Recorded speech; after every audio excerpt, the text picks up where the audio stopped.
وہ بعد تسلیم کون الابصار استغراق و افادت ہی عموم السلب لا سلب عموم و کون الادراک و رؤیت مطلقا للرؤیت علی وجه الاحاطة بجمال المرئی انه لا دلالت فیہ علی عموم الاوقات والاحوال. لا تدرک الابصار کے ذریعے معتزلہ نے اللہ کی رؤیت کے محال ہونے پر جو دلیل پیش کی، اس دلیل کے 4 جوابات دیے گئے ہیں. ان چاروں جوابات کو سنو. معتزلہ نے کہا تھا کہ لا تدرک الابصار میں الابصار کے معنی آنکھ، نگاہ، اور لا تدرک یہ رؤیت کے معنی میں ہے، اور ہو ضمیر اللہ تعالیٰ کے لوٹی ہے. تو لا تدرک الابصار میں الابصار الف لام استغراقی ہے، اور الف لام استغراقی میں اس الف لام کا جو مدخول ہے الابصار، اس الابصار کے 2 فرد ہیں، ابصار مومن اور ابصار کفار. یہ 2 فرد ہیں ابصار کے، اور دونوں کو یہ عام ہے الف لام استغراقی کی وجہ سے. اس لیے مطلب یہ ہوگا کہ اللہ تعالیٰ کو نہ تو نگاہ مومن دیکھ سکے گی اور نہ نگاہ کفار دیکھ پائے گی. تو دونوں میں سے کوئی نگاہ اللہ کو نہیں دیکھ پائے گی. تو پتا چلا کہ مومن بھی نہیں دیکھ پائیں گے، اللہ کافر میں دیکھ پائے گا، کوئی اللہ میں دیکھ پائے گا. تو اللہ کی رؤیت کسی کو حاصل نہیں ہوگی. اللہ کی رؤیت کا حاصل ہونا محال ہے، ناممکن ہے. کسی حاصل، یہ معتزلہ کی دلیل تھی. دلیل بات میں آئیے. استدلالی، استدراکی، استغراق الف لام استغراق کی دلیل یہ ہے کہ یہ جمع کا صیغہ ہے ابصار، اور اہل عرب اور اہل اصول اور علماء تفسیر سب کا اتفاق اس بات پر ہے کہ جمع کے صیغے پر جو الف لام آتا ہے وہ الف لام استغراق کا ہوتا ہے. یہی دلیل استغراقی کا. ٹھیک ہے. یہ اس کا پہلا جواب تو یہ ہے کہ ہم یہ نہیں مانتے ہیں کہ یہاں الف لام استغراق کا. پہلا جواب، ہم یہ نہیں مانتے الف لام استغراق کا ہے. الف لام استغراق کے لیے اس وقت ہوتا جب کہ الف لام کے عہد خارجی ہونے پر کوئی دلیل نہ ہوتی. تب کوئی دلیل، الف لام کے عہد خارجی ہونے پر کوئی دلیل نہیں ہوتی، تب الف لام استغراق کے لیے یہاں پر ہوتا. مگر الف لام عہد خارجی ہونے پر یہاں دلیل موجود ہے، اور الابصار میں جو الف لام عہد خارجی ہوگا تو الابصار سے مراد وہ ابصار جو معہود فی الخارج ہیں، ہے نا، جو خارج متعین ہے. اور وہ ابصار جو خارج متعین ہیں وہ کون ہیں؟ ابصار کفار. کون ہے وہ؟ تو جب الف لام عہد خارجی ہوگا تو اس سے مراد ابصار کفار ہوں گے، یعنی ابصار کفار اللہ کو نہیں دیکھ پائے گا. یہ مطلب آیت کا ہوگا.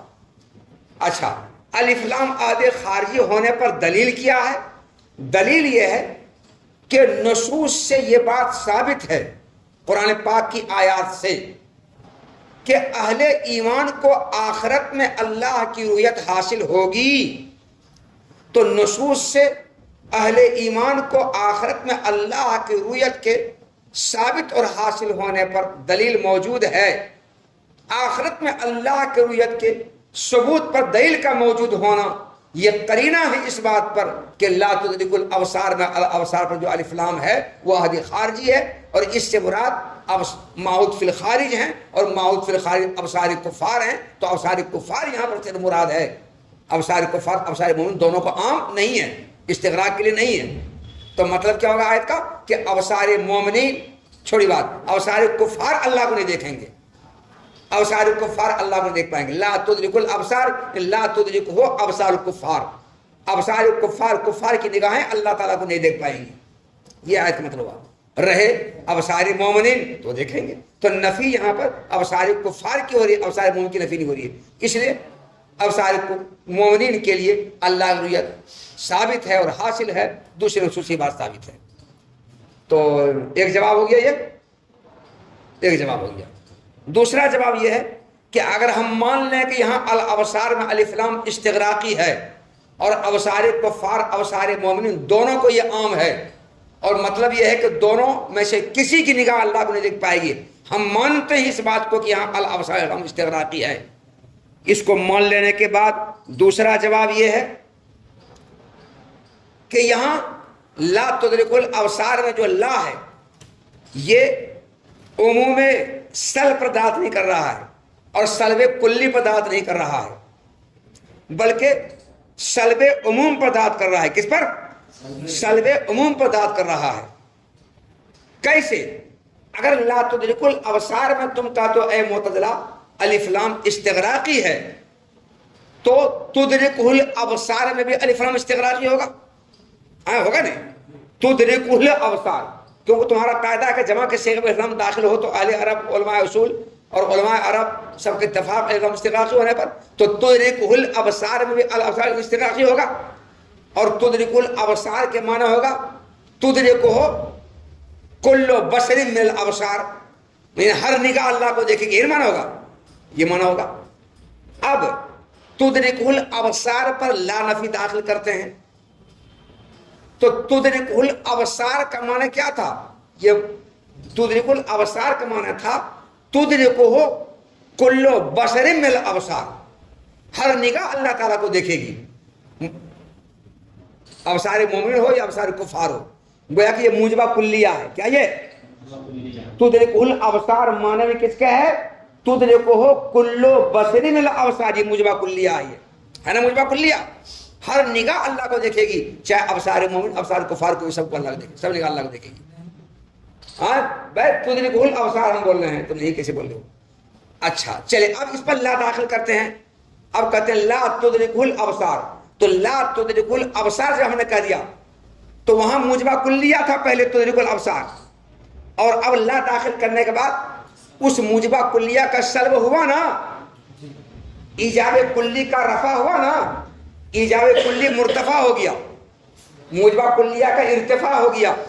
اور جب موجبہ کلیہ کا ارتفاع ہوتا ہے تو وہاں سلب کلی ہوتا ہے. وہ کیا ہوتا ہے؟ سلب کلی ہوتا ہے. ہاں وہ سلب کلی ہوتا ہے. سلب کلی یعنی تمام نگاہوں کے دیکھنے کی نفی ہوتی ہے. تو اب ترجمہ ہوگا لا تدرک الابصار کا لا تدرک جمیع الابصار، یعنی تمام نگاہوں کے دیکھنے کی نفی ہوگی. اور مطلب ہوگا کہ ساری نگاہیں اللہ تعالیٰ کو نہیں دیکھیں گی، ساری نگاہیں اللہ تعالیٰ کو نہیں دیکھیں گی. تو ایجاب کلی کا رفع ہوگا نہیں ہوا؟ اور ایجاب کلی کا رفع ہونے کے بعد بتاؤ سلب عموم پر دلالت کیا نہیں کیا؟ اس نے کس پر دلالت کیا؟ سلب عموم، یعنی رویت کی نفی، رویت جو عام تھی، رویت کے عام ہونے کی نفی ہو رہی ہے. رویت کے عام ہونے کی نفی ہو رہی ہے. رویت عام تھی سب کو، ابصار مومن ابصار کفار سب کی نگاہ اللہ کو دیکھے گی، رویت عام تھی، اس عام کی نفی ہو رہی ہے، عام کی نفی ہو رہی ہے، یعنی تمام نگاہیں اللہ کو نہیں دیکھیں گی. تو رویت کے عام ہونے کی نفی ہوئی نہیں ہوئی؟ تو لا داخل کرنے کے بعد تدرک الابصار، تدرک الابصار موجبہ کلیہ تھا، لا داخل کرنے کے بعد اس ایجاب کلی کا ارتفاع ہو گیا. اور اب کیا ہوگا؟ سالبہ کلیہ. اب کیا ہو گیا؟ اب مانا کہ تمام نگاہیں اللہ کو نہیں دیکھیں گی. کیا مانا ہوا؟ تمام نگاہیں اللہ کو نہیں دیکھیں گی. اور جب یہ مانا تمام نگاہیں اللہ کو نہیں دیکھیں گی، تمام نگاہیں، دھیان دو، تمام نگاہیں. اب مانا کہ لا تدرک ہو جمیع الابصار. کیا مانا ہوا؟ جمیع الابصار، تمام نگاہیں اللہ کو نہیں دیکھیں گی. سلب کلی کا ارتفاع ہو گیا اور تمام نگاہیں اللہ کو نہیں دیکھیں گی. اس سلب کلی میں ایجاب جزئی موجود ہے. کیا موجود ہے؟ ایجاب جزئی موجود ہے. جیسے ہم نے کہا صاحب ششم کے تمام طلبہ دعوت میں نہیں جائیں گے، تو اس میں چھپا ہوا ہے بعض کا جانا.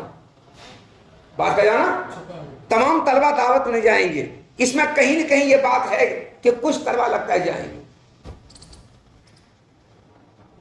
تو نے سوال کیا کہ مولانا کیا ششم کے طلبہ آج سنتے ہیں دعوت میں جانے کی اجازت ہے، دعوت میں ان کو دعوت میں لیے کہیں جانے کی؟ تو ہم نے کہا کہ سارے طلبہ دعوت میں نہیں جائیں گے. کیا سے سمجھ آ رہا ہے؟ کچھ جائیں گے.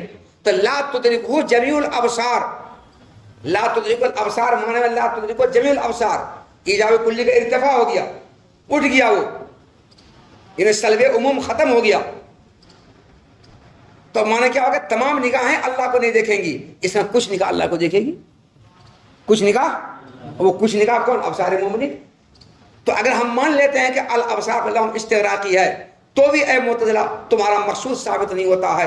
تمہارا مقصود یہی نہ ہے کہ آیت سلب عموم پر، آیت جو ہے وہ سلب عموم سر پر دلالت کرے. تمہارا مقصد یہ ہے کہ آیت عموم سر پر دلالت کرے، تمہارا یہ مقصد ہے. لیکن